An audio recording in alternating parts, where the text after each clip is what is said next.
இந்த டாஸ்மாக்ல இவங்க அடிச்ச கொல்ல இன்னைக்கு திருநெல்வேலியில் இருக்கக்கூடிய பல தொண்டர்கள் கட்சி நிர்வாகிகள் எல்லாருமே பேர் அறிவிச்சிருக்காங்க. ஒரு ஊடகம், ஒரு செய்தி ஊடகம், ஒரு மெயின் ஸ்ட்ரீம் மீடியா, ஒரு யூடியூபர், ஒரு பத்திரிகையாளர் கூட இதை பத்தி பேசலாம். இப்படி மக்களோட வரிப்பணத்தை தேவையில்லாம செலவு பண்ணி இன்னைக்கு தமிழ்நாடு வந்து கடல்ல இருக்கு. ஏடிஎம்கேவும் வாயை திறக்கல, டிஎம்கேவும் அதுக்கு ரியாக்ட் பண்ணல. ஏன்னா திருடனுக்கு தேல் கொட்ட மாதிரி அமைதியா இருக்காங்க.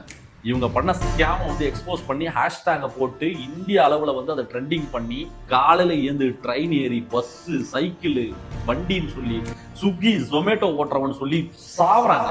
பாமர மக்கள்லாம் எங்களெல்லாம் வந்து அந்த வாழ்க்கையை நினைச்சு கூட பார்க்க முடியாதுங்க. ஒரு பைக் வாங்கி இஎம்ஐ கட்டி அந்த 24 மாசம் முடிக்கிறதுக்குள்ள அவன் ஜென்மம் செத்து போகுது. இந்த அரசியல்வாதிகள் வந்து அவங்கள சத்தியமா வாழ விட மாட்டாங்க. ரொம்ப அநியாயம் பண்ணி வச்சிருக்காங்க.